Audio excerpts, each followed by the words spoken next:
Hi hello అందరికీ good morning అండి. నేను మీ స్వాతి ఫ్రమ్ వరంగల్. ముందుగా అందరికీ శ్రావణ మాసం శుభాకాంక్షలు.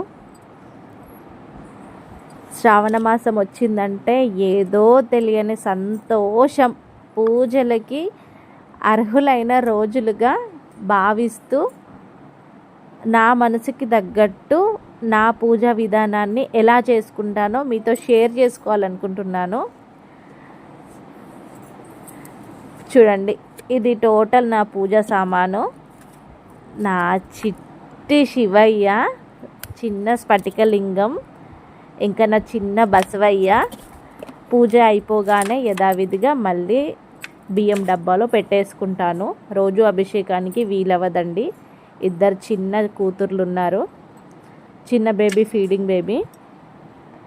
చూడండి, అన్ని పూజా వస్తువులని అలంకరణ చేసుకుంటున్నాను. ఇప్పుడు నేను కలిపే విభూది స్పెషల్గా నా శివయ్య పార్వతమ్మ ఫోటో కోసం. చూడండి, రోజ్ వాటర్. నేను ప్రతి పూజ సామానికి ఏది కడిగి పొదించుకోవాలన్నా, బొట్లు పెట్టుకోవాలన్నా రోజ్ వాటర్, గంధము, విభూది, మన పచ్చకర్పూరమే యూజ్ చేస్తానండి. ఇదంతా నా పూజా సామాను. మేము ఫస్ట్ ఫ్లోర్లో ఉంటామండి. ఈరోజు వరకు పైన పూజా సామాను శుభ్రం చేయడం సరిపోయింది. రేపు ఎల్లుండి ఇంకా కింద గ్రౌండ్ ఫ్లోర్లో మా అత్తయ్య వాళ్ళది చేయాలి. అవి కిచెన్ ఐటమ్స్. చూసారా, శుభ్రమైన బట్ట పైన అన్ని ఫొటోస్ పెట్టుకున్నాను. ఫస్ట్ గంధంతో మిగతా దేవుళ్ళన్నీ అలంకరణ చేసుకున్నానండి.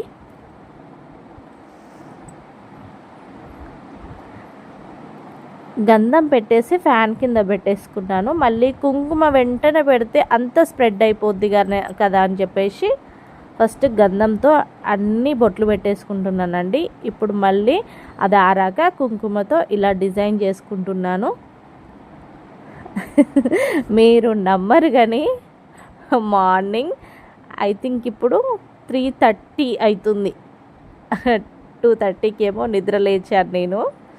ఇంకా ఇంట్లో పనులు చేసుకొని స్నానం చేసి పూజ సామాన్ దగ్గర కూర్చునేసరికి 3:30 అవుతుంది మార్నింగ్ అండి.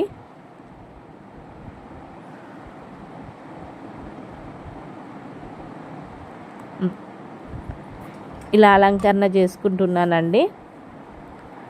అన్నీ